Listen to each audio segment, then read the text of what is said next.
All stations, this systems, we can confirm we are entry minus 20 minutes. EDL nav 2 has been initiated. The star tracker has been powered off.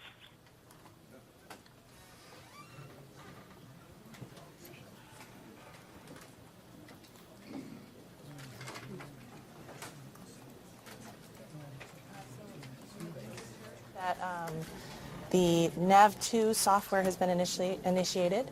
So when we're in cruise, we use a star tracker in a similar manner to how sailors navigated years ago. We look at the stars and get our relative position from them. We use a star tracker for that. And now that we're close enough to Mars, we don't need that anymore. So we're going to transition to what's called nav2 software. And that lets us basically just use velocity and acceleration from this point on. So we don't need the star tracker anymore. Mark will clarify. Slew to inertial or started bent pipe? Slew to appropriate attitude for bent pipe. Bent pipe mode will be entered shortly. Okay, thank you very much. And that was obviously our confirmation of the slew for Marco, so that's great news. Fantastic. So I was saying before that the nav2 software will propagate from here on out, and we'll use velocity and acceleration. So we have powered off our star tracker, and we're on our nav2 software, and everything's looking great. Okay. Thanks, Julie. Thanks. All right, the cruise stage separation is just about 4 minutes away, and Rob Manning joins us now. Rob is the chief engineer here at JPL and an absolute veteran of Mars landings. We're going to play a little video for you right now. You haven't seen it yet, but we'll roll it. Let's go ahead. This is Lander is still alive. 14 reports carrier log. That day, Rob. There you are. You were the phase lead. You were sitting up front. Yeah. That's what I look like when it's successful. Yes. I hate to see what it would be like if I wasn't successful. But talk about that. What is EDL like? Why is it so hard? Well, it's many years of work by many, many people who struggle to put all the pieces together, and particularly because we can't really test entry, descent, and landing on this planet. It's much more complicated. Mars has a lower atmosphere, thinner atmosphere, less gravity. You just can't put the pieces. So imagine you had a big Broadway production, but you couldn't really do the show until all the audience shows up. So that's what it feels like. So you never really know if you've really done it right. Well, we've done it 7 times. Can we say that, hey, piece of cake, we know what we're doing? No, I don't think so. I mean, we get better at it, and there's no doubt. We've learned for both the successes and our own failures, including failures of other missions outside of this country. So those pieces come together in our mind's eye. We try to put what we learn together and just do the best we can. And if we don't succeed, we will learn, because we are collecting data on the way down. If something bad happens today, we'll be able to take what we learned, even though we may fall on the ground after getting kicked off the horse. We'll get back up, brush ourselves off, figure out what we did wrong, and get back on the horse. Well, there's a lot of uncertainty. Just very quickly, give us some possible scenarios of what could happen during EDL today, especially during communications. Well, the great news about having communications, there's almost anything that go wrong. There's a very good chance we'll figure it out. But things like, the parachute has to go right. We know you don't open parachutes on Earth going Mach 1.5 times the speed of sound. You just don't do that. You don't need to on this planet. But we have to, because if we waited any longer, we'd be on the ground. A very complicated radar system has to work from outer space all the way to the ground and look for the ground. What if it locked up on the heat shield? Well, we've tried to avoid that problem. We fixed that problem, we think, to prevent that from happening. But what if we got it wrong? Things like that could happen, and our vehicle could have things bad happen. But we've worked hard to prevent them. So at this time, we we're expect getting that close. the We're going to go to the recording has control room started. for cruise stage separation, Rob. Okay. Thank you, MRO.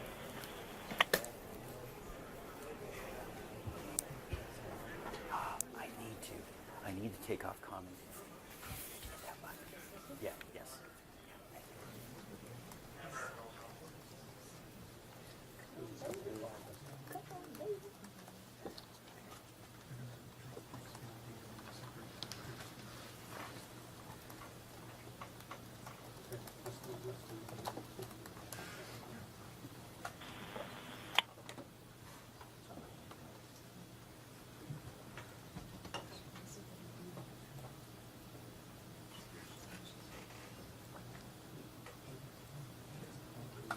Insight Systems, EDL.com Go ahead.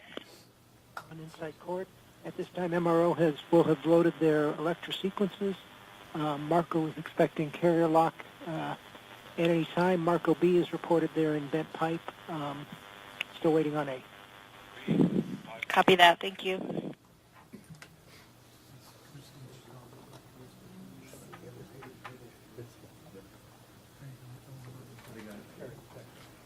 For you science report, UHF carrier detected. EDLCom, Marco Alpha is in bent pipe mode. Marco Bravo has locked on the carrier. Marco Alpha has also locked on carrier.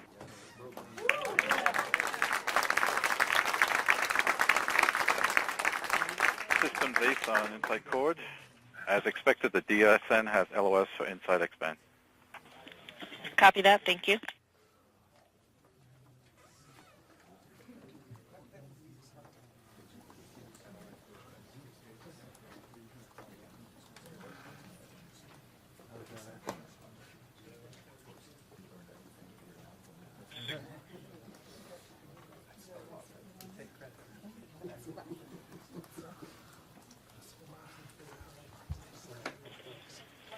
All station Insight Systems on Insight Core. DSN has lost the X-band signal from Insight, indicated expected cruise stage separation. Standing by for UHF signal acquisition via Marco or radio science.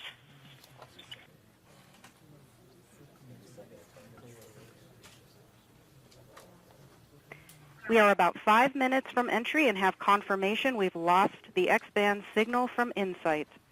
This was expected because we have transitioned from the antenna on the cruise stage to the UHF antenna on board the spacecraft. Ground stations have detected the UHF signal and Marco has locked on the signal. This confirms that Insight is transmitting UHF signals as expected. Insight telemetry through the Marco relay is not expected until about 2 minutes before entry.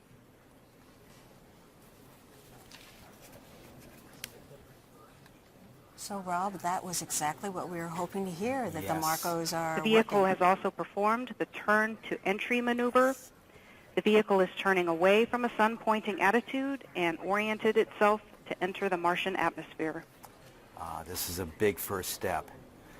Getting the cruise stage separated. It's now, after the vehicle turns itself to the right orientation, the cruise stage is now going to be get further and further away until it's about 3 or 4 football fields away, and will burn up in parallel as the vehicle enters Mars. And Christine mentioned turn to entry. What does that mean? Well, it's because the cruise stage has to be pushed off to one side, like this. The rest of the vehicle has to turn to face the atmosphere and to be dead nuts on as it hits the top of the atmosphere. So this is taking all the heat coming into the atmosphere. Exactly. It'll be both provide a source of drag, but also thermal protection because it gets over 1,500 degrees Celsius on the top on this heat shield. Very, very hot. But on the inside of the heat shield, it's maybe only a fraction of a few degrees above room temperature.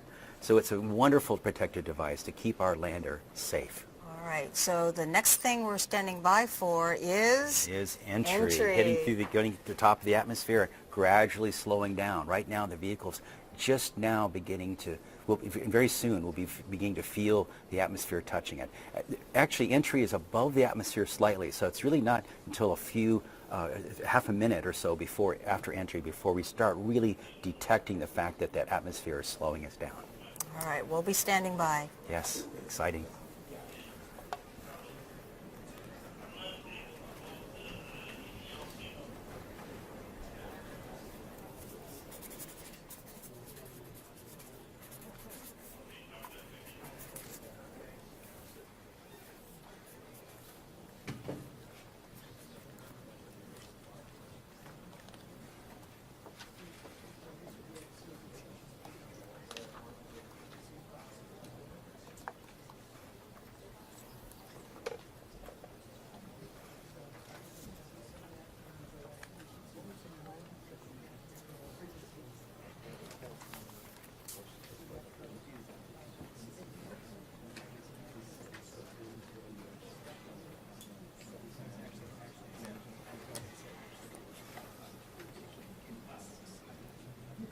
Rob, now entry is scheduled for 11:47. The cruise stage SEP and the entry times are locked in, correct? They are. They're locked in when we selected the target and aimed the vehicle very precisely. That allows us to know exactly when we hit the entry point, which is 55 kilometers from the center of Mars. So we know those times are locked in, but what about all the other events that take place in EDL? Regi Science reports dropping carrier power as EDL-com, expected. Marco A and Marco B have telemetry.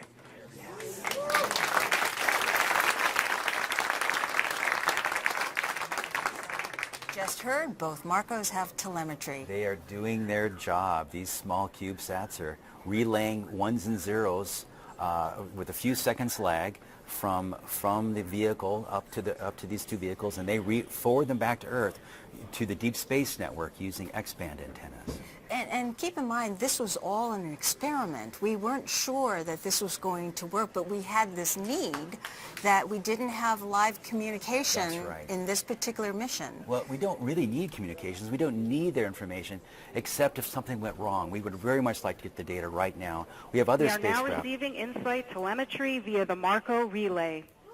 It's flowing into this state. This is fabulous. That means the team now can watch the data flowing onto their screens as if they're communicating directly This data to the will vehicle. provide detailed information about the state of the spacecraft throughout EDL.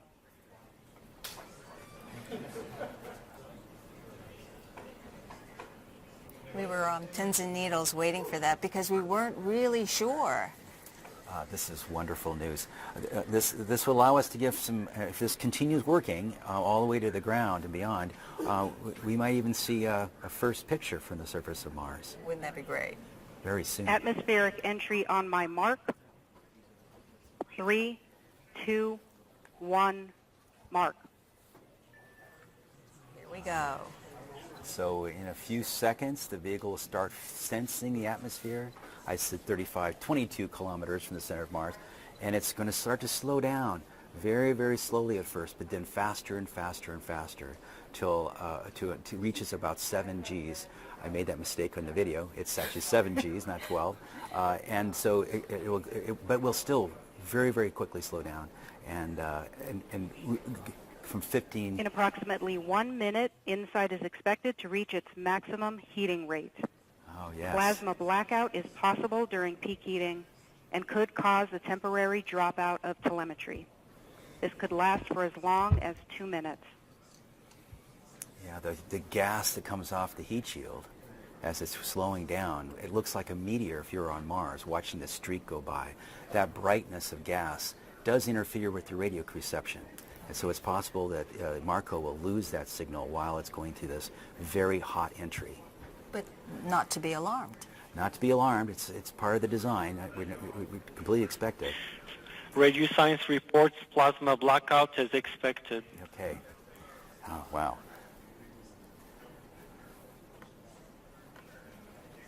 Ground stations have reported plasma blackout, still receiving InSight telemetry via Marco. Marco Alpha has carrier interruption. InSight should now be experiencing the peak heating rate. Portions of the heat shield may reach nearly 3,000 degrees Fahrenheit as it protects the lander from the heating environment. That's hot. Marco Bravo shows carrier interruption, but still in lock.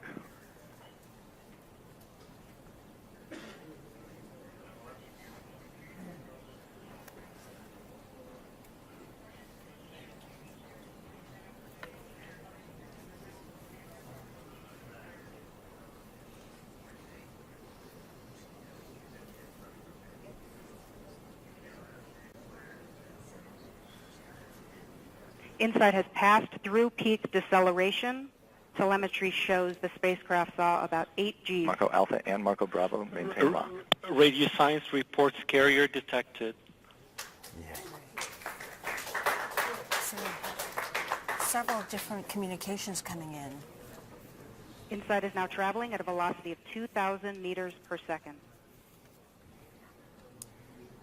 Seems to have passed this very critical point of peak heating and peak deceleration.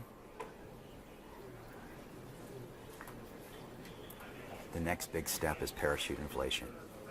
And you can see that on our timeline on the bottom of the screen. The next event is parachute deploy.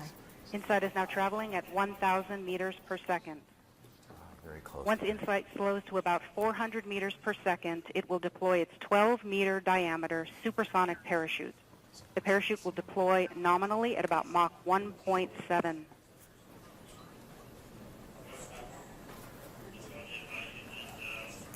Standing by for parachute deploy.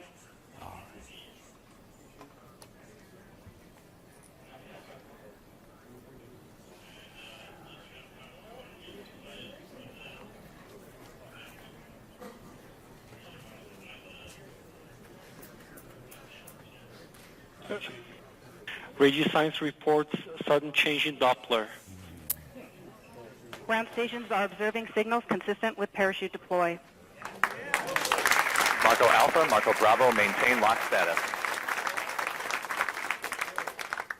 Telemetry shows parachute deployment. Radar powered on.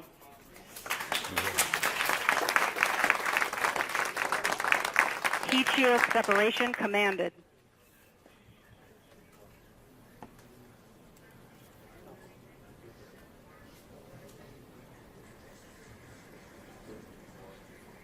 This is really good news so far.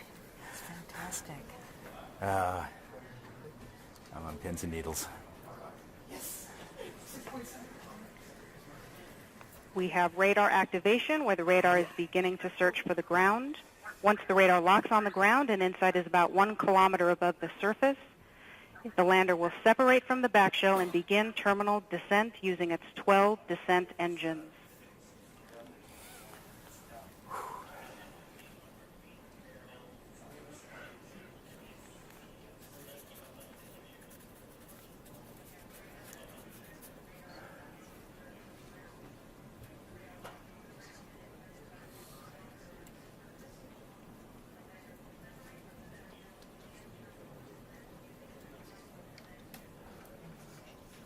Altitude convergence, the radar has locked on the ground. Yes. Standing by for lander separation. Carrier interruption on Marco Alpha and Marco Bravo.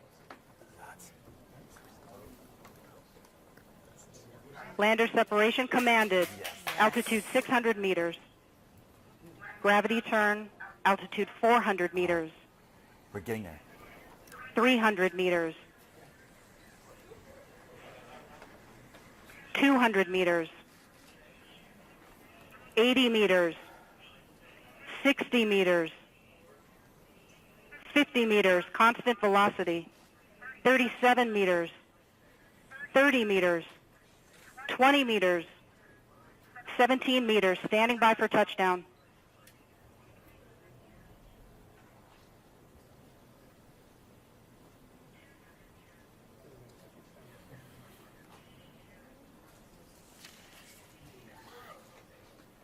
Touchdown confirmed.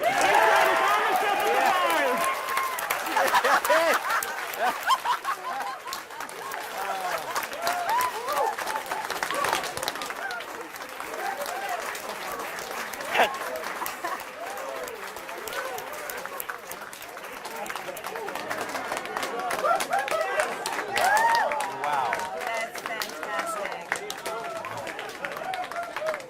This never gets old. No, it doesn't, Rob. Control what a room relief. just erupted. Fabulous, Hands fabulous. with the Marco team Marcos. there. Christine, you did great. Tim Preiser, one of the key designers at Lockheed. Sandy Krasner, what a great relief. team. What a great.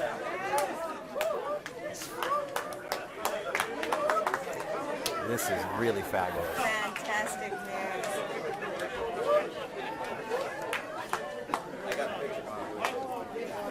Thank you. Lots of fist bumping going on in there. What a relief. We've cut over to the camera over in Times Square. Boy, people are weathering the rain to see this.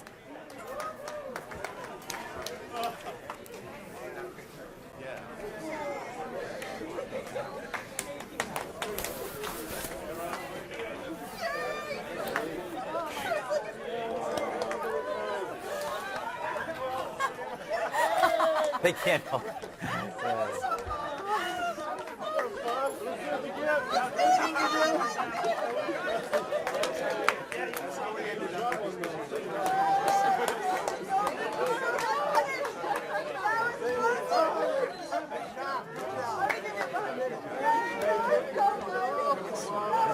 This is the hardest part. Getting to the surface of Mars is very hard. This thing has a lot more to do, though.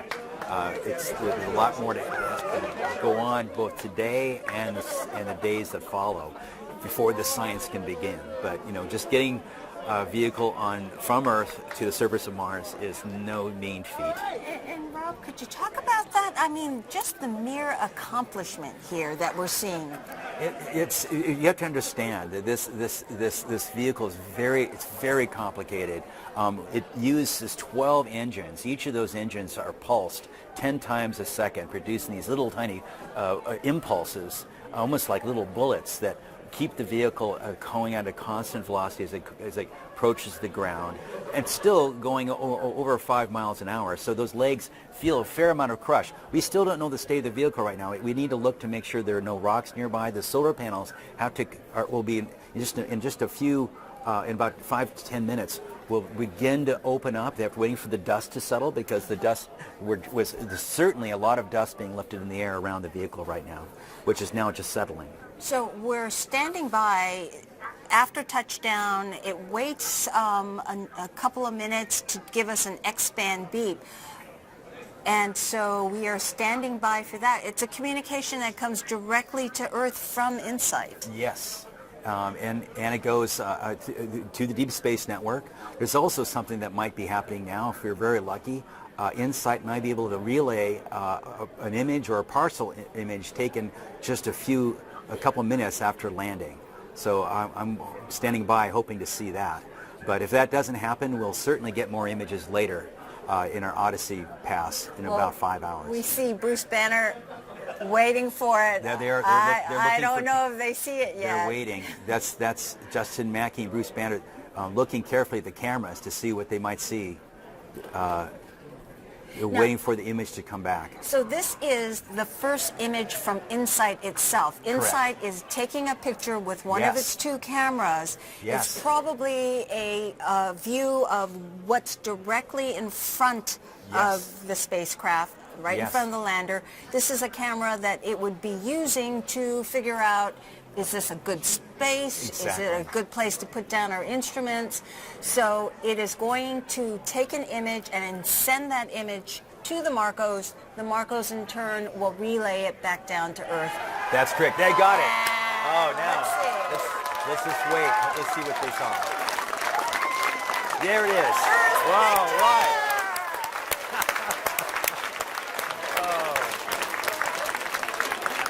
Look at the great place. That's a good scene. That's not far from where we'll be able to deploy the instruments. So it's great. I don't see a lot of. Let's explain that image. Now, this image has a dust cover on top of it. EDLCom, we have lost the signal for Marco. You can see potentially a lot of Radio Science lot of debris reports that might be on the camera. LOS for UHF. So we don't know what I'm looking at. Thank you, everybody on EDLCom. All right. Yeah. Yay, Marco.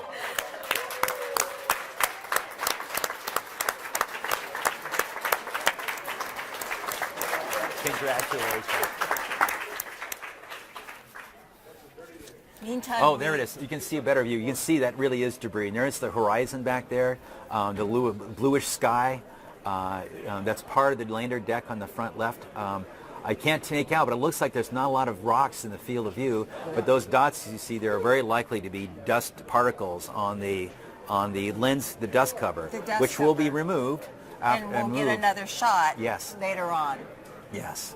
And a better, clearer view after the dust cutter is removed. So InSight's, CubeSat's relay communications job is done. They're now flying on. They're now taking pictures back toward Mars. Hopefully, MRO, which flew overhead, might have been lucky enough to capture the descent of this InSight lander under its parachute. While this was going on, MRO was flying overhead, recording the data, also monitoring the transactions and recording every bit of signal it could. But it also had the ability to take a picture, and maybe like we did with both Phoenix and later for Curiosity rover, we might be able to see the parachute inflated as well. That would be fantastic. We are standing by now for that X-band beep. Yes. InSight phoning home saying, I'm here and I'm okay.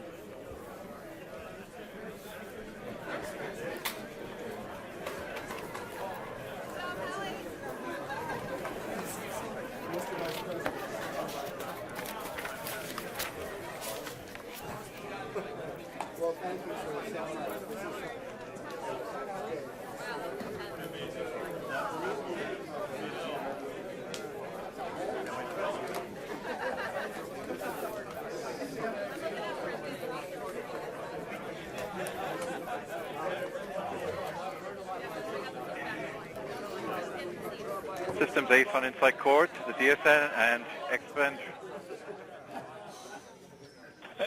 Radio science reports X-band carrier detected. The DSN and X-band radio science have acquired the X-band touchdown signal for InSight. X-band will continue for 4.5 minutes with InSight in nominal mode. Copy that. Thank you. Flawless. Perfect. Flawless. We've got the beep. This was perfect case scenario. This in my book. is what we really hoped and imagined in our mind's eye. Though we spend most of our visualizing all these bad things can happen. Sometimes things work out in your favor, and we'll look very carefully at the data to see what might have, how well it went. But it certainly looked like it was a very successful and perfect landing. We'll have to see as we get more data how well things go. And as the vehicle proceeds, the solar panels will be deployed. Hopefully, we're not on a tilt. It doesn't look like we are, but from the image. But the solar panels will be deployed safely, we hope. And we'll get confirmation of that around 5 o'clock local time here in about 4.5 hours, 5 hours from now. And this is such a difficult feat in that because of the one-way light time, there is no way that any of these engineers could possibly control the vehicle. It all has to be done in commands and software. We have to train it to do this work on its own. Radio science reports nominal carrier 30 seconds past the first acquisition. So we're all nominal on the surface. So the vehicle is completely nominal, reported nominal. It's happy. The lander is not complaining. We had a way to tell us if it was unhappy, and it wasn't. It's not unhappy. It's in a normal mode, and so it's going to chug along for the rest of the afternoon on Mars and finish the activities. All right. Well, Rob, I know you're anxious to get in and Yes. congratulate the crew. Thank you so much for sitting here and helping us out. Explain EDL. Thank you. All right. Well, I'll let you go and go congratulate your friends. Thank you. All right. Take care.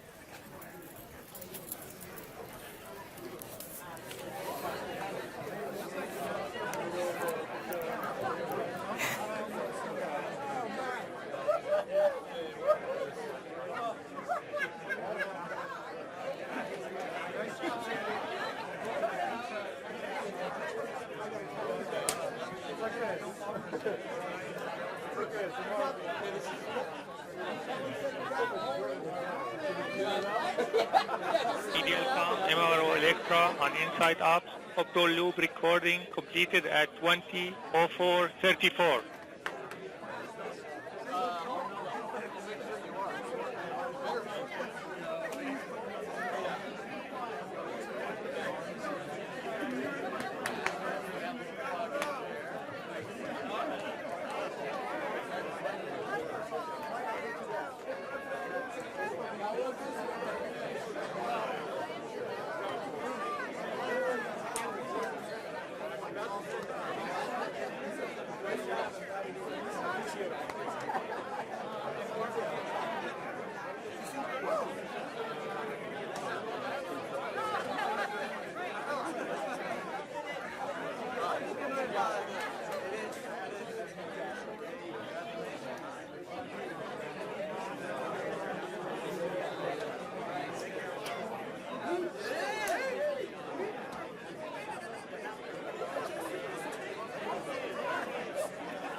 right. As we had promised, we said we'd bring back the administrator to get your take on what was it like to be in that control room. Jim, what was it like? Well, I'll tell you, it was intense, and you could feel the emotion. It was very, very quiet when it was time to be quiet, and of course very celebratory with every little new piece of information that was received. It's very different being here than watching it on TV, by far, I can tell you that for sure, now that I've experienced both. And then, of course, what's amazing is as soon as it was over, I got a call on my cell phone, and it was the phone number was all zeros. And whenever I get a phone call that's all zeros, it's got to be somebody important. I answered it, and it was the Vice President. Oh, my gosh. He watched the whole thing. He is absolutely ecstatic about our program. As you're aware, he's the chairman of the National Space Council, and he's been, of course, a keen advocate for what we do. To have him call within seconds of mission success is tremendous. And just so everybody knows, he wants me to say congratulations to everybody here at NASA and all of our international partners and everybody who has contributed to this mission. What an amazing day for NASA. It is an amazing accomplishment in that this is something that is happening millions and millions and millions of miles away, and these people are able to do it. Incredible. And what's fascinating is the whole time I'm watching it, I'm thinking every milestone is something that happened 8 minutes ago, because that's Yes. the time lag to get a signal from Mars to Earth. Yes. And so it's kind of it's exciting, but then you have to step back and realize that this has already occurred in history. So it's a unique experience, incredible, and just the enthusiasm here is incredible. So what's for the future? Looking ahead, 2020? Well, let's get through December. So for the rest of we think about what's happening next. December 3rd, we're launching another American astronaut to the International Space Station. So that's going to be a big achievement, and it's going to be on a Russian Soyuz rocket that the last time we launched a human was not successful. That was scary. It was scary. But we figured out what the problem is. We're moving forward, and now we've got that underway December 3rd. Going forward from there, we're going to get the first science data back from the Parker Solar Probe on December 7th. So that's not too far away either. And then we've got OSIRIS-REx that will be in orbit around Bennu shortly after Christmas. So no shortage of exciting things. And then on January 1st, we're going to fly the New Horizons mission, which for people who are not aware, that's the mission that went to Pluto back in 2014, gave us stunning images and data and information science on Pluto. And now that mission is still going strong. It's in what we call the Kuiper Belt now, which is an asteroid belt well beyond Pluto. And it's going to be taking images of Ultima Thule, which is an object in the Kuiper Belt, which we have never been able to go out there and take images of anything at close range before, and now we're doing it. So you ask what's happening next. I asked. we have, right now at NASA, there is more underway probably than, I don't know how many years passed, but it's like, there's a drought, and then all of a sudden there's all these activities all at once. So we're busy. We're going to be working through the holiday, but a lot of amazing discoveries to be made, and we're looking forward to it. It's so funny because our Ask NASA question you basically answered is, does the success of NASA InSight influence the timeline for future manned lunar or Mars missions? Well, certainly everything we learn about Mars at this point is going to help us understand how to do in situ resource utilization. So InSight could actually provide some really good information about whether or not there's liquid water on Mars, and maybe even where it is and how to get to it. We strongly believe that there's liquid water 10 kilometers under the surface of Mars. So the key is, the answer is yes. The more we learn, the more we're able to achieve. And so to get to Mars, yes. But the lunar missions, the President's first space policy directive is to go to the moon, to go sustainably with international and commercial partners. So when we say sustainably, that means we're going to have reusability built into the system. And we're going to test and prove technologies at the moon that ultimately we can replicate at Mars. So we're going to retire risk, prove human physiology at the moon, which is only a 3-day journey, which means if something goes wrong, you can get home safely. We saw that with Apollo 13. But we need to use the moon as a proving ground to accelerate our path to Mars. In the meantime, we're doing missions like InSight to learn as much about Mars as possible. InSight is going to help us understand really asteroid impacts as well, because it's got a seismometer, which is going to help us know how often is Mars getting impacted with asteroids. And if we're going to send humans there, it'd be important to know if those humans are going to experience asteroid impacts. And that's pretty much our goal, is always learn from our missions and build upon those missions. One after another. And NASA has a long history of doing just amazing work in building on its past successes and, in fact, its past failures. That's true. I'll tell you, what an amazing time to be at the helm of this extraordinary agency. Well, we are so glad that you are here to share it with us. Well, Gay, thanks it's for been joining us. A true pleasure. Thank you. All right, and I'm sure you need to go in there and celebrate with those folks, but thank you for stepping out for us. Absolutely. Thank you so much. All right, take care. Now, Mars exploration is cool stuff, but if you're not convinced just yet, just talk to the InSight scientists and engineers. No one conveys the excitement more than the people who actually work on the mission. So earlier this year, the outreach team filled up a van and went to 15 California cities. They called it the InSight Roadshow.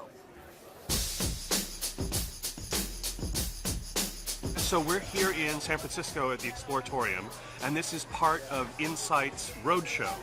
Since it's the first interplanetary mission we've ever launched from California, we're actually doing a lot of public engagement activities along California. And we're just talking to the public and talking to them about InSight and getting them excited and sort of sharing information that they probably wouldn't get just from a website. We have Mars globes and touchables kits. We have replica of the actual launch vehicle that's going to be taking InSight to Mars. We have a selfie station with fun props. People can take pictures. Children really, really like Mars. We have a jump station where we invite kids to come in and jump. We have a little seismometer on the floor which measures ground motion. So if students can come and jump next to it, they can actually see their recording on the screen and they make their own quake. I've had people come to me and say, this is the most I've ever understood about a space mission. I'm so happy I came because now I understand what you're doing, I understand why it's important, and I'm really excited. You kind of imagine how it looks, but seeing it in person actually puts it in perspective. She was able to explain a lot of what happens, the cameras, what goes into the ground. It's a great exhibit, both for myself and also for kids that want to learn about Mars. Okay, we want you to meet another Mars veteran here at JPL, our director, Mike Watkins. You were a mission manager for Curiosity. Absolutely. I think this is the 5th Mars mission I've worked on, Really? 5th Mars lander. So maybe we're getting the hang of it finally.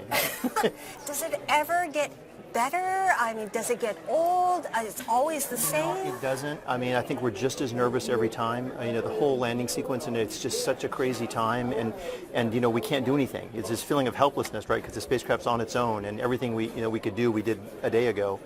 And so I think you just always have that nervousness. But, we have confidence in the team. We have confidence in the engineers and scientists that they did everything that they could do. And you have to put it in their hands. And it's our 8th successful landing, so we learn from this, we learn a little more, we do it better the next time, pretty much. Absolutely, and we have had one failure. We learned from the failures too. So in fact, we learned from all the failures from all the missions, even if they're not JPL missions or NASA missions. Each one of them tells you a little something, an extra test you should do, an extra thing you should guard against, in the Mars atmosphere or on touchdown. And so we've learned from all of these, and luckily we've recently been very successful. And we're always trying something new. We're always trying to learn something new. We had a situation this time. Odyssey couldn't be in place to give us bent pipe communications. And so Marco came about. The Marco is just an incredible success story. Exactly as you said, we couldn't have Mars Odyssey do the real-time bent pipe for the EDL events. We would have had to wait a couple of hours and have the replay from Mars Reconnaissance Orbiter. So we embarked on this kind of crazy idea to build these 2 little CubeSats. And CubeSats are something that high school kids can build these days, but they go up and they go around the Earth. They go around the Earth. Right. These are the first interplanetary CubeSats. First time we've ever sent CubeSats outside the Earth's orbit. And their sole purpose was to do the relay. So they have this very cool X-band planar flat antenna there.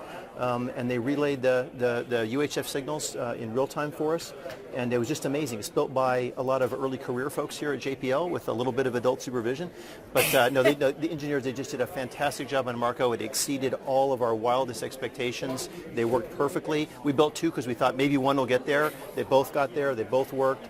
It's just a great tribute to the Marco team. You saw them in there. They had their special black shirts. Yes. Just a fantastic thing. And not only did it work for this mission, but I think it opens up the door for more small missions like that. We could actually put cameras on them and put other instruments on them. They're much less expensive. So there's, I think, a whole new door. We just opened a door to a new class of planetary science thanks to the Marcos. And so for the CubeSats, they were just made with off-the-shelf parts. Some combination of off-the-shelf parts and some new stuff that we did. We had to build a special radio, of course, because it has to talk to the Deep Space Network. The antennas are a little bit new technology, but a lot of the stuff is pretty standard stuff that you could replicate at much lower cost. So what do you think in terms of the future, that other missions will be carrying their own relays and not having to depend on a bent pipe from a orbiter? They might carry relays. They might actually carry scientific instrumentation. They can do more than just do relay. They can actually take pictures. They could do spectrometry. They could do lots of other stuff that we'd like to do with orbiters. And so there's a chance we could send them to Venus. We could send them to asteroids. We could send them to Mars. I mean, there's lots of stuff we can do, and I think we're just learning the capability of what we can miniaturize and what we can put on these CubeSats. But this is a great, a great first effort. Absolutely. Well, we have one question for you. It's a social media question from George K., age 9, from the UK. How long did it take to plan and build this mission, InSight? Well, that's a great question. So I have two answers to that. Okay. InSight itself, typically our missions take, from the time we start the mission to the time we launch it, it's about 4 to 5 years. In the case of InSight, two things happened, one to our advantage and one not to our advantage. The first is we had a lot of heritage from a mission called Phoenix. So a lot of the design work had already been done because it was done for this mission Phoenix, and even before that for Mars Polar Lander. So a lot of the basic design we kind of inherited for this mission. On the other hand, we had a little bit of bad luck in that the instruments, the seismometer is so unbelievably precise. It's so incredibly accurate and hard to build that we couldn't quite get it ready. So we're doing that in partnership with the French and a lot of other countries in Europe, including the UK and Switzerland and other folks. We couldn't quite get that ready to go for launch. So we had to actually wait 2 years, and took an extra 2 years then because of that. So Mars and the Earth are only lined up to launch about every 26 months, so we had to wait another 26 months. So that took us a little bit longer. Well, speaking of the internationals, that's a perfect segue for where we're going next. Throughout this program, we've been trying to introduce you to the people behind the scenes. And for the InSight mission, it requires that we go beyond our borders. This is truly an international mission. Let me introduce you to Domenico Giardini, a Swiss-Italian scientist who studies earthquakes and Marsquakes. Some of us have been in this mission for 20 years. It's a lifetime project. I'm Domenico Giardini. I'm an Italian living in Switzerland. I work on earthquakes, and therefore I will work on Marsquakes. I'm a professor at university. Seismic risk, seismic hazard are my main field of applications. InSight is a mission which is geared to measure the physical parameters that help us to characterize the interior of Mars. There are two main reasons why it's important to do by international cooperation. There is a big motivation coming from all the different parts to complete it, and the community grows much faster and the knowledge grows much faster. The Swiss role in this mission to deliver the electronics for the seismometer, and we will provide daily routine analysis and check if there are seismic events or meteoritic impact in the planet itself. This is what our students will work on, how the planet developed and what is the future, and that has a direct relevance on how we understand about the Earth. It's so interesting. And that partnership goes far beyond individual scientists. Take a look at this. It is a picture of the calibration tool on the deck of the InSight lander. It's what the team uses to calibrate the cameras on Mars. And notice the flags and logos. It's recognition of our international partnerships with the French government space agency, CNES, and also the German Aerospace Center, DLR. And it is my pleasure to welcome SAIS Project Manager Philippe Ledet from CNES and Executive Board Member Hans-Jörg Dietz from DLR. So I can't imagine a better day. Oh, yes. What was your reaction? So I am very enthusiastic and very grateful for all the people of the mission, and also my thoughts are going to the team, the CNES team, and to the science team, to Bruce Bannert and to Philippe Lognonnet. Now we have a marvelous picture of the ground, and now the work to deploy the seismometer is beginning. So a new adventure in the best conditions. Thank you for that. Definitely a new adventure. Hans-Jörg, what's your feeling? The HP Cubed is on that deck. It will be ready to go. Yeah, it's now a job now. But first of all, I'd like to congratulate our partners here in the US. And this was a great day and a great job they did. It's not easy to land on Mars. That's what we know. And it's a dream for me as well. Because the first time that we land on Mars with an instrument, at least as I has experienced it, and so it's a great day, and it was really exciting so far. Now the job starts for us. Well, it's funny, Philippe, you had once said, you're a musician as well, he plays jazz. You see exploration and music very similar. Yeah, How's that? Very similar. Because the human management of all that activity is exactly the same. The technique, it's different. You have a seismometer and you have an orchestra. But the whole thing to find the best talents and things like that are exactly the same. And to deliver on time, to be ready, and to have the best performances. Everything is similar.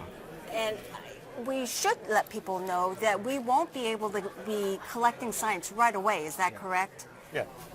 We will be collecting science, several months from now? We are beginning, the deployment is going to take about 2 or 3 months. Of course, we will have some data during the deployments, but the best data to make the best science will be about the beginning of March. All right. So we prepare now, and we prepare now. Yeah, no, it's the time. Yeah, but it was a great job so far. Also for our team and our teams, all the teams, and as you said, it needs a lot of people to bring it up to Mars and make it a successful mission. Well, I have to say congratulations. Yeah. All right. Thank you. Thanks for joining us. Yeah, thank you. Well, here's another profile now. Meet Ravi Prakash. It's his job to keep InSight healthy on Mars. We get to explore the universe and see things that no one has ever seen before. My name is Ravi Prakash, and my job is to keep InSight healthy when it's on Mars. InSight is the first spacecraft that's going to go to Mars and try to understand how rocky planets have formed. Spacecraft team, how's power looking? A healthy InSight spacecraft is healthy batteries. We have heaters all over our spacecraft that keep our spacecraft warm enough so that it operates the way it should. Power is nominal, spacecraft battery is fully charged. We look at these things as well as many other parts of our spacecraft on a daily basis to make sure we have a successful mission. There are thousands of people working on InSight, so the systems engineer is responsible for understanding how changing one part of the spacecraft ripples through the entire system and how that affects all the other parts of the spacecraft. I actually worked at JPL for 8 years and then left for about 3 years to work for a nonprofit where I used my engineering and design skills that I learned at NASA to help people in poverty. I realized that the stuff we do here impacts billions of people around the world. Every single person, whether they realize it or not, has been impacted by NASA technology. We are the next generation of explorers. All right, let's meet Ravi Prakash in person. Ravi is in our sandbox at the JPL In Situ Instrument Laboratory. And wait a minute, Ravi, where did that beard come from? Hi, Gay. Yeah, there were about 10 of us that decided on the day we launched to Mars that we were going to shave and then not shave again for 7 months until we landed on Mars. So I am extra excited that we landed, not only because we have a mission on the surface of Mars, but I have 2 little girls at home that love to pull my beard, and so I can finally put an end to that. All right, so Ravi, help us out. What happens next? Now, clearly, InSight is not out of the woods just yet, correct? You're right. So we have some very important steps ahead of us. The first is that we have to deploy our solar arrays. This is what the spacecraft is doing right now. It's deploying these 2 solar arrays so that we get energy from the sun. This is one of the most important things that we have to do right now. After that, we're going to do a series of checkouts on our spacecraft to make sure that everything survived this harrowing entry, descent, and landing onto Mars. And then once that's complete, after the next few days, we'll start deploying our instruments onto the surface of Mars. So what exactly is involved with the instrument deployment? So this is the first time we're using a robotic arm to put instruments on the surface of Mars. This is a process that will put our seismometer on Mars as well as the heat flow probe. And it ends up taking about 3 months, which sounds like a really long time, but this is because, We have to be very careful and make sure everything happens just the way it needs to. Unlike Earth, we can't send a technician if something goes wrong, and so we just want to get it right the first time. All right, and we, in our interview, just heard that we may be looking at not until March before we get science? That's right. We get some amount of science immediately as far as the environment of Mars. We get wind data, temperature data, magnetometer data. But then once we start getting seismic data, that will be in the March timeframe. All right. And can you explain to me, Ravi, the ISIL, the test bed that you're at? What do you do there? So this is a Martian sandbox. For the past few years, we've had a great team that's been testing, deploying our instruments on a variety of different slopes and rocks. Now that we actually are on Mars, we're going to transform this area to look exactly like the place we landed and test out deploying our instruments one more time before we do it on the real thing. All right. Thanks, Ravi. Congratulations. Thanks so much. Now that InSight is on Mars, it needs some changes. InSight is no longer cruising to Mars, so the team no longer needs the cruise mission support area. In a little while, the team will hand over operations to a new group sitting in another JPL control room. This is the Surface Mission Support Area. It's in another building here at JPL. This is where the team will be operating InSight from here on.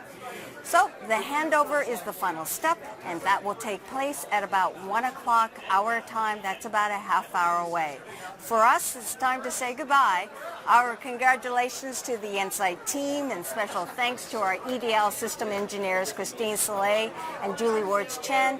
Stand by for a news briefing on NASA TV at 2 p.m. Pacific, 5 p.m. Eastern. And for those of you who want the latest information on InSight and Mars, go to mars.nasa.gov/insight and nasa.gov/Mars. And thank you all who shared pictures on social media. It was wonderful to share this historic event with you. We have some pictures for you that we'll leave you with. Enjoy, and congratulations, InSight.